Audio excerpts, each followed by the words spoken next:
you'll bear with me a little bit, I had to change the batteries in my recorder. I never know until I turn it on. It'll all of a sudden say battery level high, and the next time you turn it on, battery level low. And I know that if it's low, it won't make it all the way.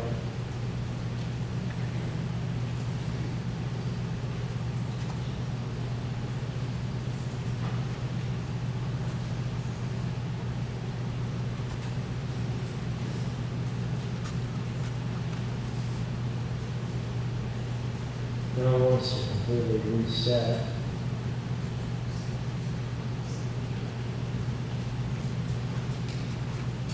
I'm getting there.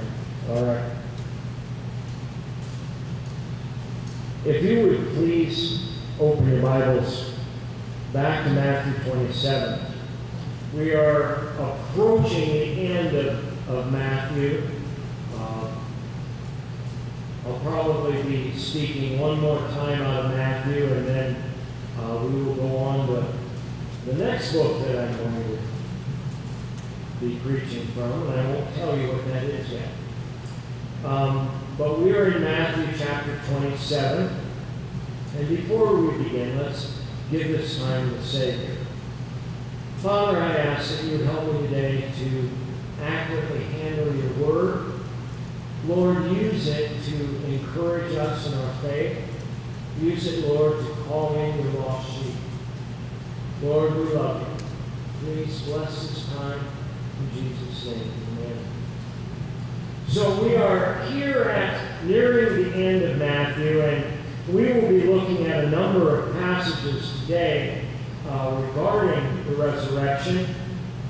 It's important for us to understand the difference between what happens here and what happened, for instance, in John 11 with Lazarus. In a technical sense, Lazarus was revived. He wasn't truly resurrected in the sense that he went on to heaven in that condition, that he would have eventually died a natural death and been buried. And the same is true of Jairus' daughter, the widow of Nain's son. They were revived. They were brought back to natural life. But Jesus' resurrection is different in that when he was raised again, he was raised as, well, with a new glorified body, that the kind that we long for someday. And so his existence was different than that of, say, Lazarus. And so when we look at this passage today, when I left here, now it seems over a month ago, seems a long time has gone by since we stopped. We left Jesus there, his body being placed in the grave of Joseph of Arimathea. It is interesting to look sometime, if you have a good study Bible, at the number of prophecies that were fulfilled simply the day of the crucifixion. It's just amazing. Even the words that were spoken, the things that took place, the casting of lots for his clothing, the being buried in a rich man's tomb, all of that was prophesied, some of it over 1,000 years before Christ. And so when we look at that, we realize there's no way that you could set that up. There's no way that you could somehow arrange everything so that it fit together. And here we have now, he is in the grave. We left him there. Mary Magdalene and the other Mary were seeing where he was placed. And then you come to verse 62 of Matthew 27. Now on the next day, which is the one after the preparation, the chief priests and the Pharisees gathered together with Pilate. Now isn't this interesting? It's the Sabbath day. They were so careful to get those bodies off of the crosses before the Sabbath fell.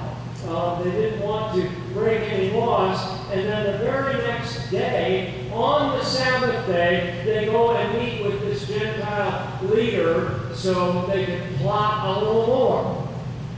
It is amazing to me the excuses that we will make for breaking God's law. Well, you don't understand. There were these extenuating circumstances. Or, in my case, it's different because. And you see that with human beings. When human beings quarrel, they are always trying to show that, well, I'm the one that's in the right here. And they'll have all their reasons lined up why, yes, I know I should have done that, but you don't understand this extenuating circumstance, whatever that happens to be. And that's how human beings are. We'll figure out a way to say, well, in this case it was all right. And look at what they do. Sir, we remember that when he was still alive, that deceiver said, after 3 days, I'm to rise again. Isn't it interesting that his enemies remembered that and his disciples forgot? Isn't that amazing? Here they were sitting, hiding in their upper room, wherever it was they were hiding out for fear of the Jews, and the Jewish leaders at the time were saying, hey, he said this. We need to have a contingency plan. We need to have an insurance policy here. And so they've got that all set up, and they're waiting for that. And they say, he said, I'm to rise again. Therefore, give orders for the grave to be made secure until the third day, lest the disciples come and steal him away and say to the people, he's risen from the dead. And the last deception will be worse than the first.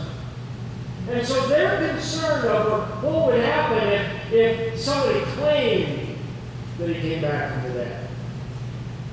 Pilate says to them, you have a guard, go make it as secure as you know how. Probably the same group of soldiers that had been assigned to them to go and arrest him, the same group of soldiers that had beaten him and scourged him, the same group of soldiers that had crucified him. It's the same, probably, unit that was assigned to that task. And so he says, go make it secure as you know how. They went and made the grave secure. Along with the guard, they set a seal on the stone. Now that seal was probably like a piece of cord with something attached to it saying, property of the emperor, and some wax stuck to one side of the stone and over to the other side so that nobody dare move it.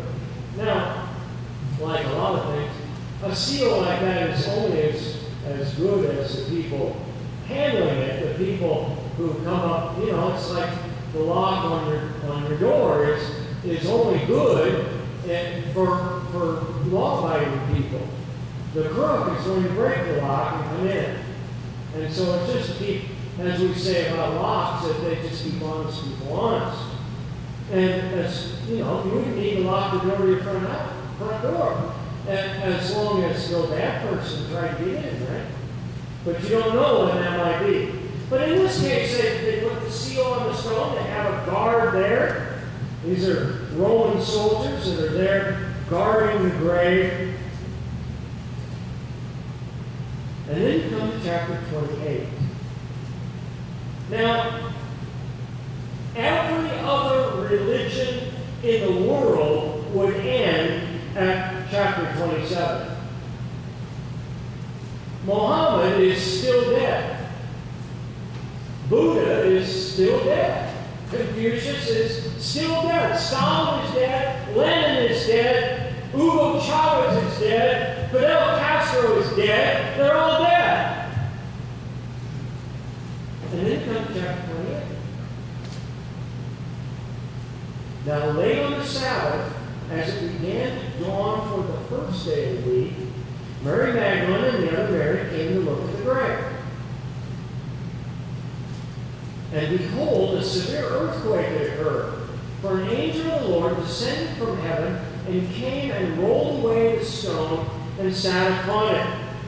And so you have this angel from God comes down and opens the grave. I bet the earth shook. And then he rolls the stone away. The way those tombs were made is that we've all seen the pictures of a rounded stone and a groove in front of the opening to the tomb, and they would roll a stone in front of it.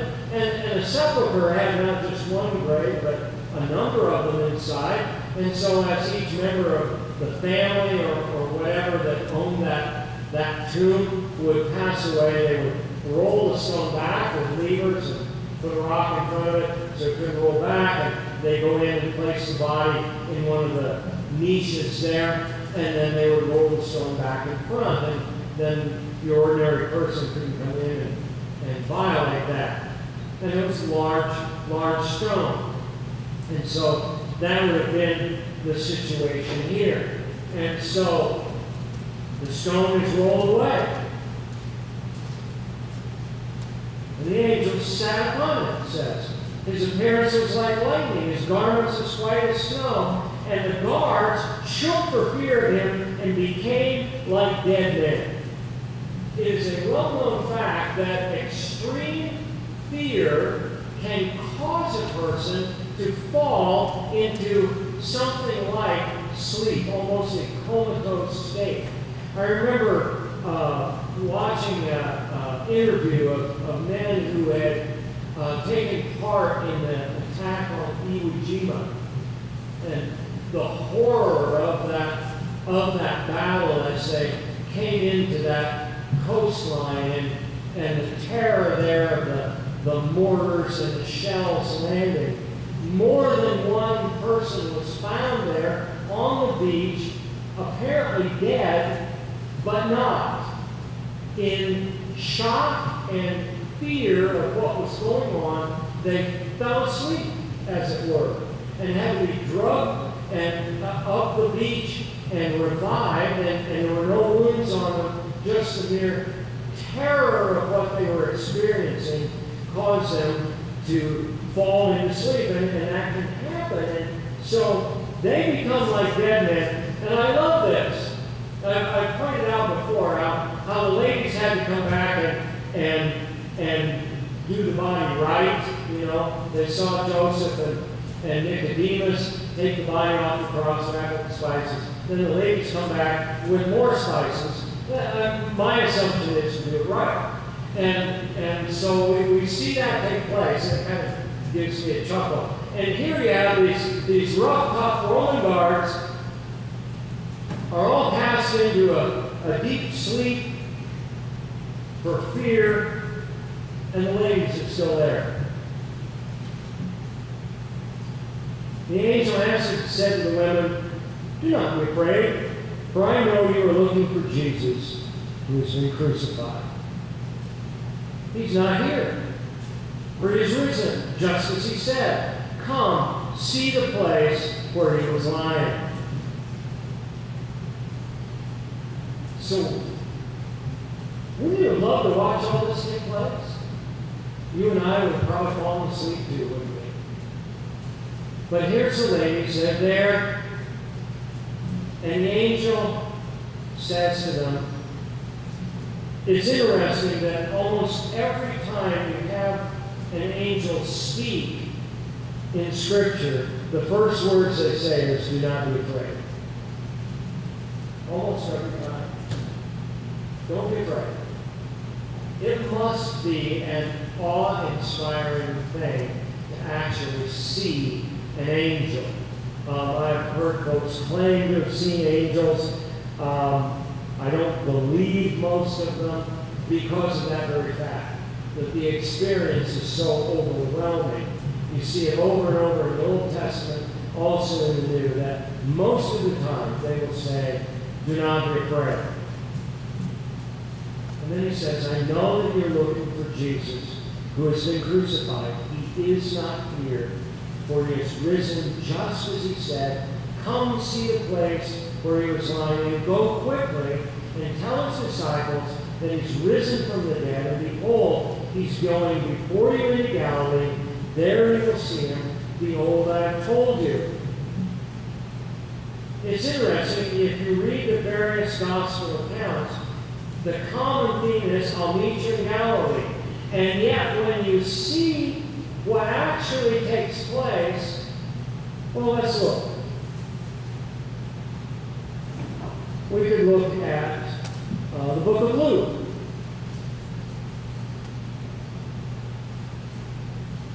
In Luke 24.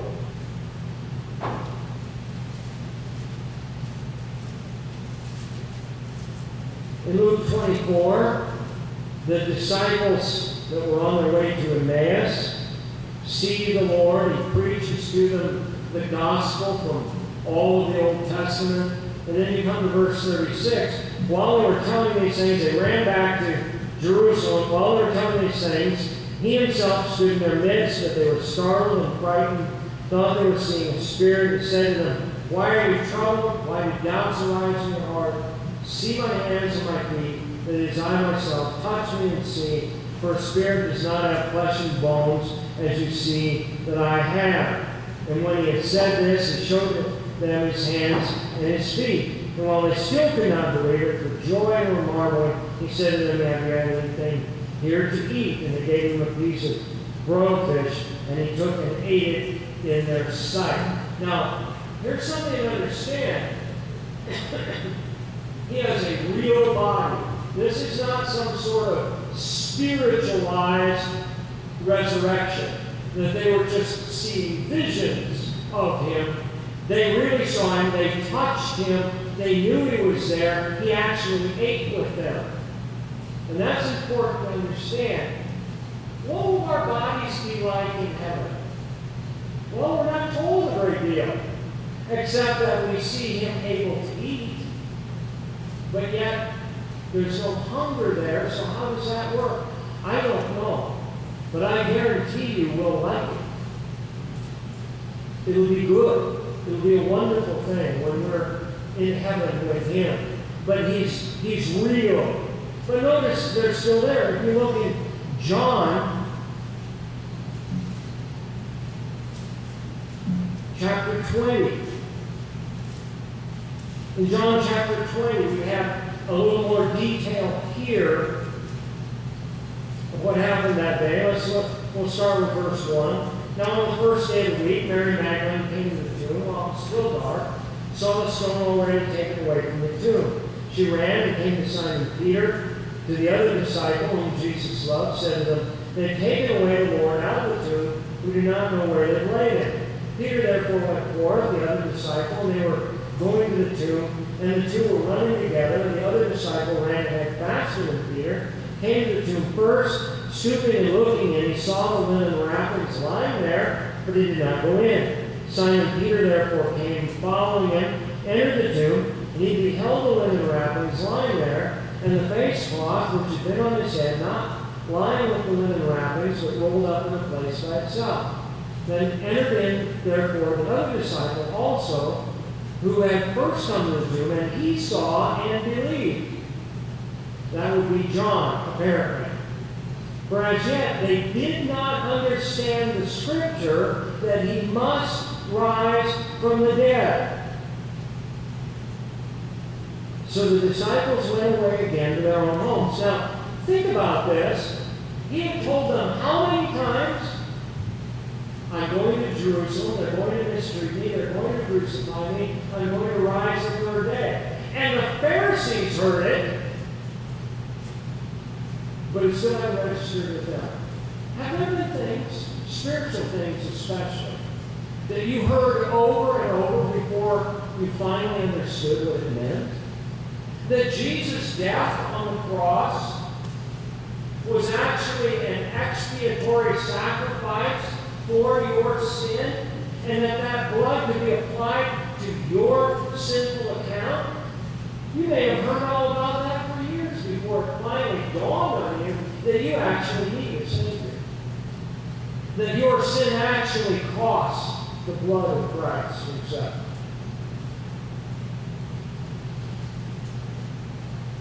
But Mary was standing outside the tomb weeping, and so as she wept, she stooped and looked into the tomb. She beheld two angels in white, sitting one at the head and one at the feet, where the body of Jesus had been. And they said to her, Woman, why are you weeping? By the way, I think as far as angels go, they can be visible when they want to be visible. And when they're not, then you wouldn't know that they were there. So she looks and there they are. Why are you weeping? She said, Because they've taken away my Lord. I don't know where they laid him. When she said this, she turned around and beheld Jesus standing there and did not know that it was Jesus.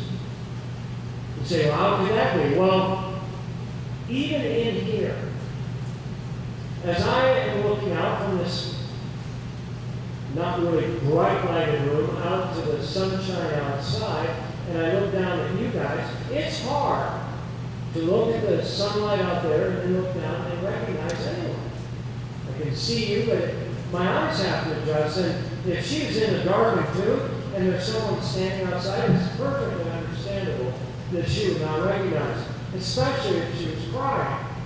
Her eyes full of tears, it's quite understandable. Woman, why are you weeping? Whom are you seeking?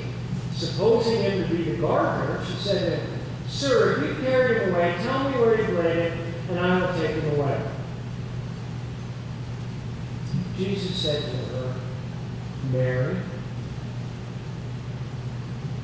She turned and said to him in Hebrew, Rabboni, which means teacher. It means teacher, but it has an ending that endearing term. Like when I was a little boy, my mom would call me Polly. Now, I'd slap you if you tried to call me that today. But it's a term of endearment that we understand when we add like ly on the end of a word. It's a term of endearment. And that's what this term is dear Rabbi. Rabboni. Jesus said to her, Stop clinging to me. I have not yet ascended to the Father, but go to my brethren. Say to them, I ascend to my Father, your Father, my God, and your God. Mary Magdalene came announcing to the disciples, I've seen the Lord, and then he had said these things to her. She goes and tells them, other than Peter and John, nobody goes to the tomb that day. Does this seem odd to you? One of the things about the way all of them behave is exactly the way you and I would behave. People running around, back and forth to the tomb, some not bothering to go, some hiding out still in the house. This is the way human beings act. It speaks to the truthfulness of Scripture.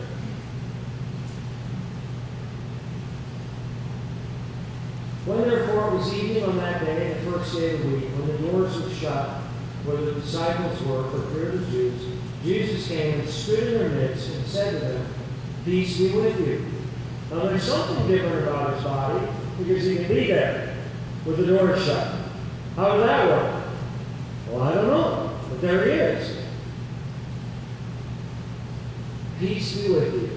And when he said this, he showed them both his hands and his side. The disciples therefore rejoiced when they saw the Lord. Jesus therefore said to them again, Peace be with you. As the Father has sent me, I also send you. And when he had said this, he breathed on them, said to them, Receive the Holy Spirit. If you forgive the sins of any, their sins have been forgiven them.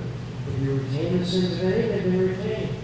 But Thomas, one of the 12, called Didymus, was not with them when Jesus came. The other disciples, therefore, were saying to him, We have seen the Lord. But he said to them, Unless I shall see in his hands the imprint of the nails, and put my finger into the place of the nails, and put my hand into your side, I will not believe. Apparently, he was not there because he was in Missouri at the time. I've got to be shown. I got to see. This is a voice of unbelief here. Probably one of the worst sermons I have ever heard was preached from that passage, and the preacher tried to claim that that's the kind of proof you need to demand. Read the context. After 8 days, that would be a week. When you read in Scripture after 8 days, they counted time differently than you and I do. They counted the day you're in and that day then. So you would say 8 days from now would be next Sunday.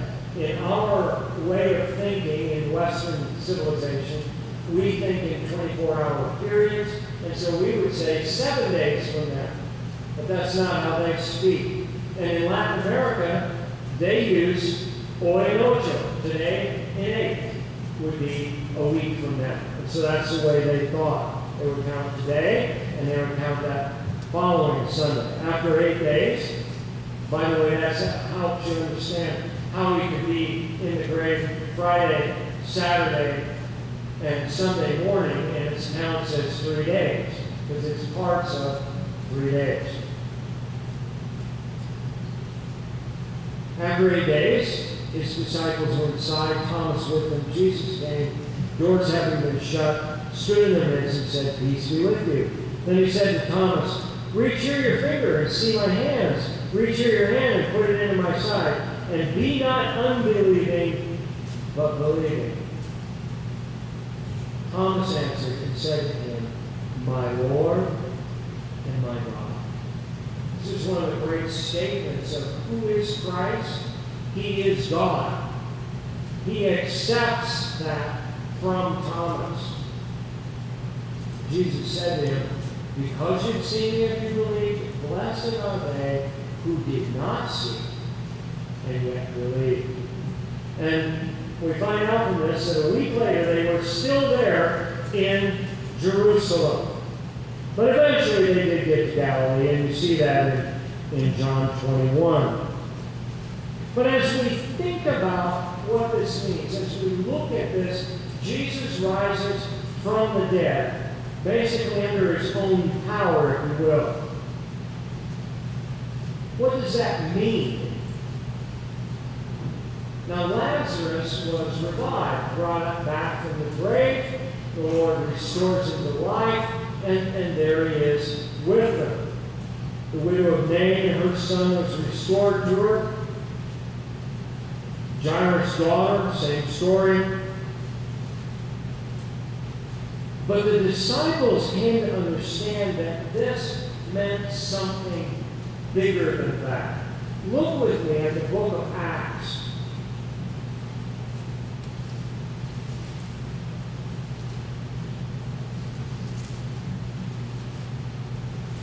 In the book of Acts, Peter talks about this in his great sermon on Pentecost. And in that sermon, in verse 22, he says, "Men of Israel, listen to these words. Jesus the Nazarene, a man attested to you by God with miracles and wonders and signs, which God performed through him in your midst, just as you yourselves know. This man, delivered up by the predetermined plan and foreknowledge of God, you nailed to a cross." By the way, Jesus' death on the cross was foreordained by God. He was foreknown by God.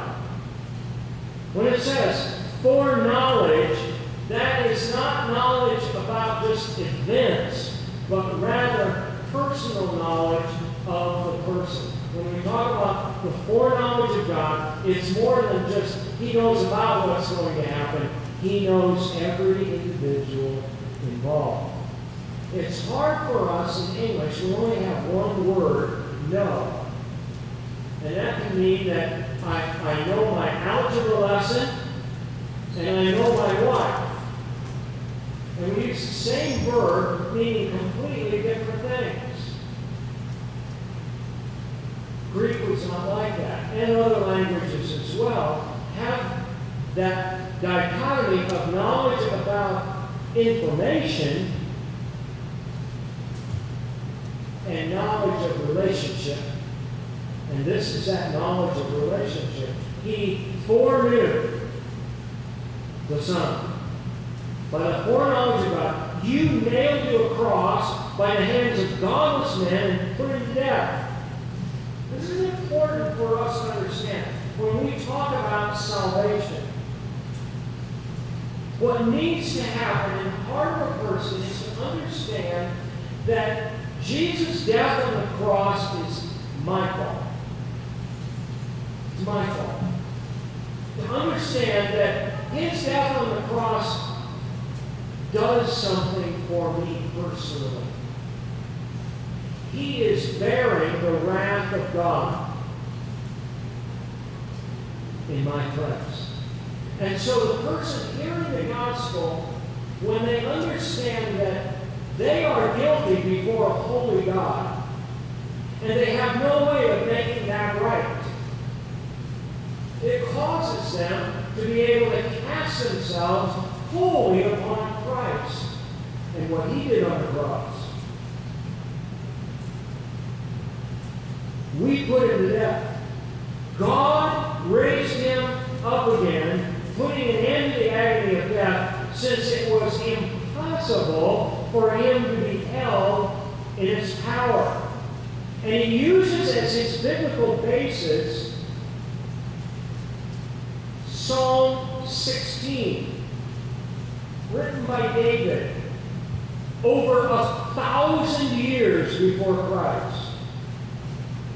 David says, I was always beholding the Lord in my presence, for he is at my right hand, that I may not be shaken. Therefore my heart was glad, my tongue exalted. Moreover, my flesh also will abide in hope, because thou wilt not abandon my soul to Hades, nor allow thy Holy One to undergo decay. Thou hast made known to me the ways of life. Thou wilt make me full of gladness with thy presence. And then Peter takes that passage and says, Brethren, I may confidently say to you regarding the patriarch David that he both died and was buried, and his tomb is with us to this day.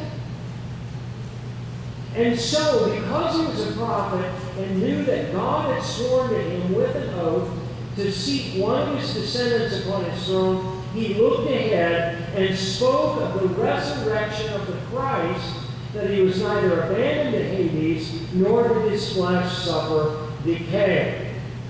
This Jesus, God raised up again, to which we are all witnesses. He takes this passage from Psalms and applies it to Jesus. On what authority does he do that? Jesus had opened their minds in Luke 24 to the truth that all of the scriptures were about him. That Moses spoke of Christ. Abraham was trusting in Christ there on the mountain. God will provide for himself a sacrifice. All of that had to do with Christ. And so Peter, now understanding who Christ truly is, could preach this. This Jesus, God raised up again, to which we are all witnesses. Therefore, having been exalted to the right hand of God, having received from the Father the promise of the Holy Spirit, he has poured forth this, which you both see and hear. By the way, I don't know if you noticed the Trinity in that verse. Having been exalted to the right hand of God, having received from the Father the promise of the Holy Spirit, he has poured forth this, which you both see and hear. You see the entire Trinity involved in what is going on there. For it was not David who ascended into heaven, but he himself says, the Lord said to my Lord, sit at my right hand until I make thine enemies a footstool for thy feet. Therefore, let all the house of Israel know for certain that God has made him both Lord and Christ, this Jesus whom you crucified.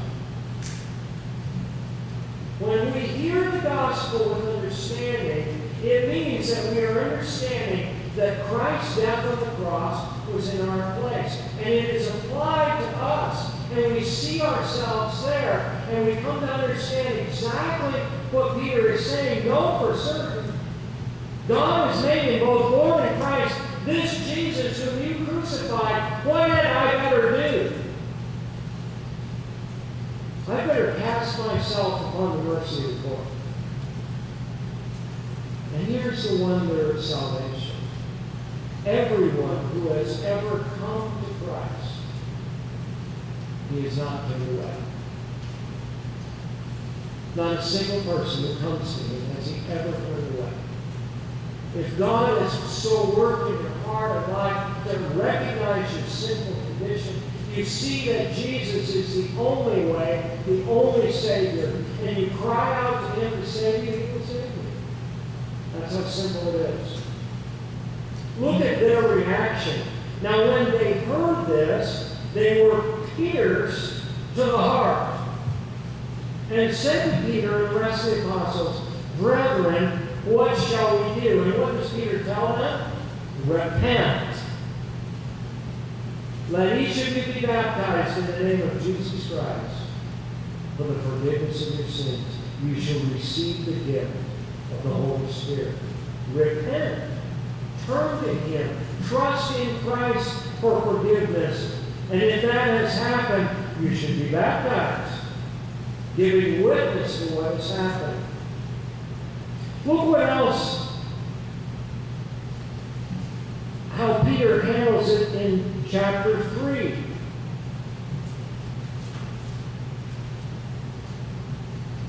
In chapter 3, once again, they're called upon to give witness. Look at verse 12. When Peter saw this, he replied to the people, Men of Israel, why do you marvel at this? Why do you gaze at us as if by our own power or piety we made him walk? We're talking about the fellow who with the bad ankles.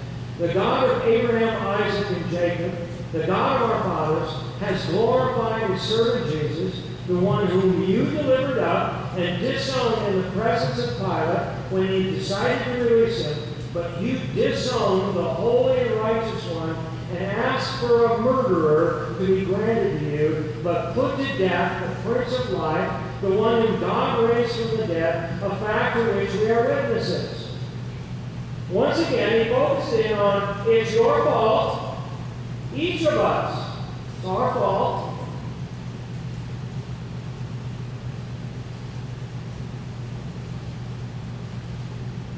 You disowned the holy and righteous one, asked for a murderer to be granted you, put to death the Prince of Life, the one whom God raised from the dead, a fact of which we are witnesses, and on the basis of faith in his name is the name of Jesus, which has strengthened this man, whom you see and know, and the faith which comes through him has given him the perfect health in the presence of you all.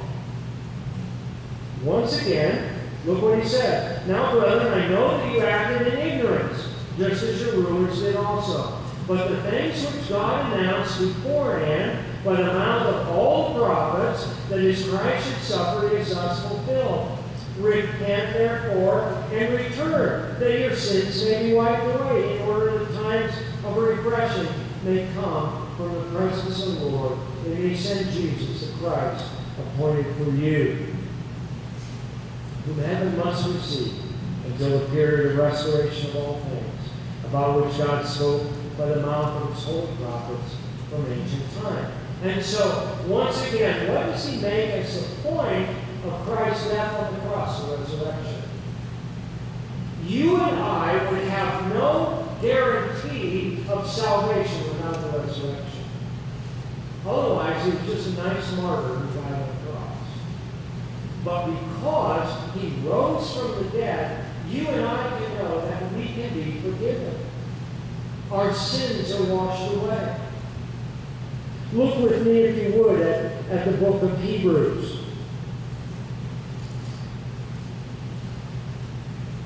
In Hebrews, chapter 9.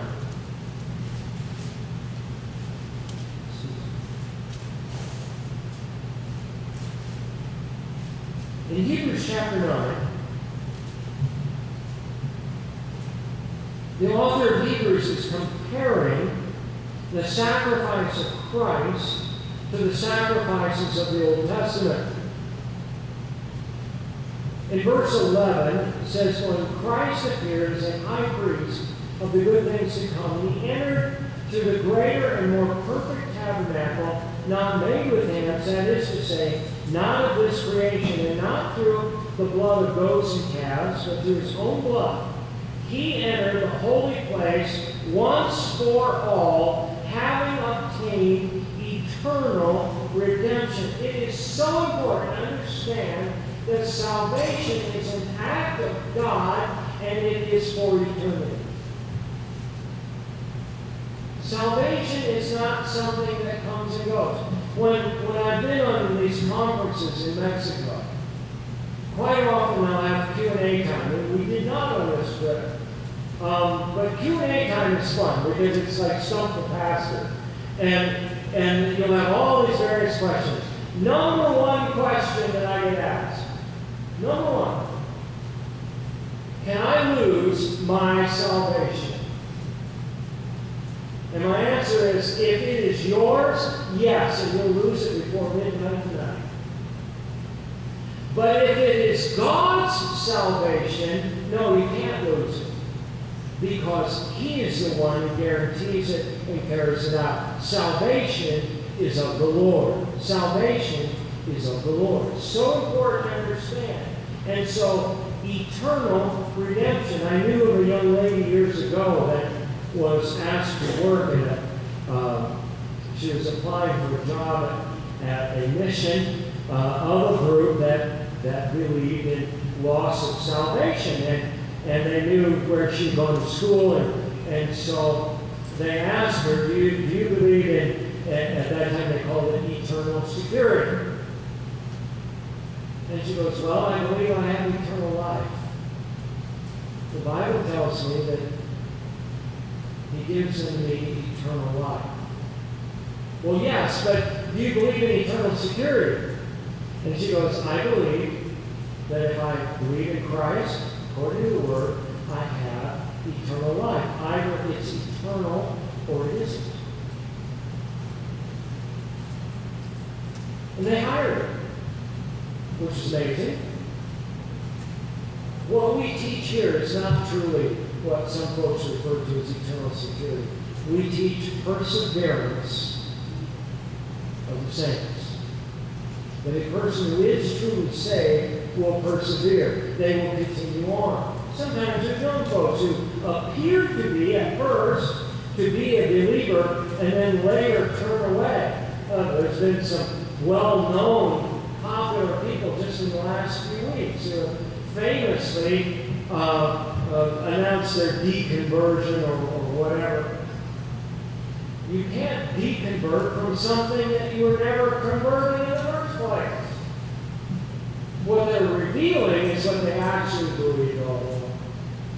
But it's eternal redemption. If the blood of goats and bulls and the ashes of a heifer, sprinkling those who've been defiled, sanctify for the cleansing of the flesh, how much more will the blood of Christ, who through the eternal Spirit offered Himself without blemish to God, cleanse your conscience from dead works to serve the living God? And by the way, the Trinity is in that verse too. The blood of Christ, who through the eternal Spirit offered Himself without blemish to God, how will we not cleanse your conscience from dead works to serve the living God? For this reason, He is the mediator of a new covenant, in order that since a death has taken place for the redemption of the transgressions which were committed under the first covenant, those who have been called may receive the promise of the eternal inheritance. Once again, that word, eternal inheritance. And so we see here that Christ's blood is what purchased salvation, and now, because He is risen from the dead, He is our mediator. He is the one who stands between us and the fierce wrath of God. He can constantly say, yeah, take that too. Yep, that's me too. Isn't that a wonder? Isn't that a wonderful thing to know? Let's return back to Matthew.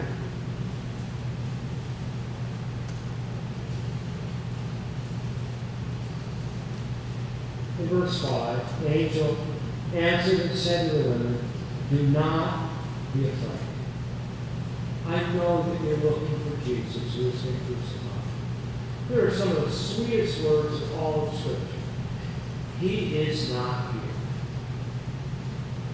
for he is risen. Just as he said, "Come, see the place where he was lying." Go quickly. Tell his disciples he's risen from the dead. He is going before you to Galilee. There you will see him. Behold, I have told you.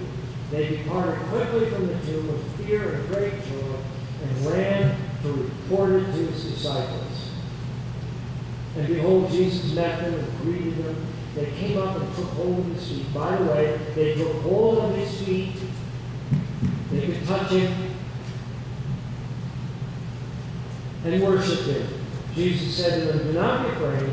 Go and take word of my brethren to leave for Galilee. There they shall see me." Oh, the wonder of that. Have you met the risen Christ?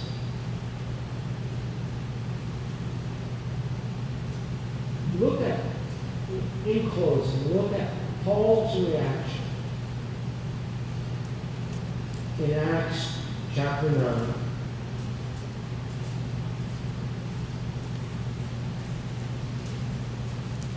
Paul, at that time called Saul, was headed to Damascus to persecute more Christians.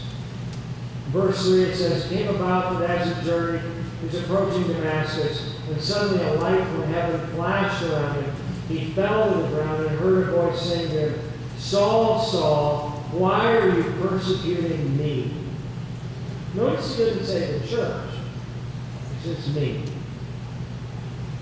He said to him, "Who art thou, Lord?" And he said, "I am Jesus, whom you are persecuting. But rise and in the city it should be told you what you must do." The men who traveled with him stood speechless, hearing the voice, but seeing no one. Saul got up from the ground, though his eyes were open, he could see nothing. Leading him by the hand, they brought him into Damascus. He was 3 days without sight, by the way of the rain. And then you hear, the Lord says to Ananias in verse 15, "Go, for he is a chosen instrument of mine to bear my name before the Gentiles and kings and sons of Israel, and I will show him how much he will suffer for my name's sake."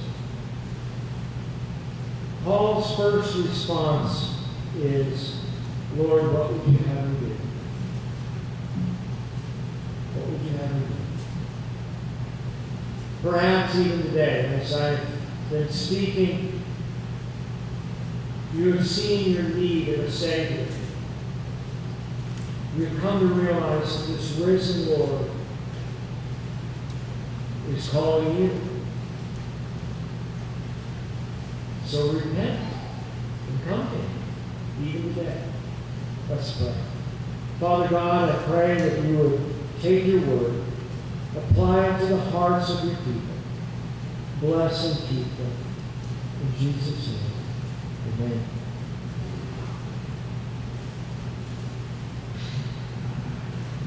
If you would open your Baptist hymnal once more to number 2. This has been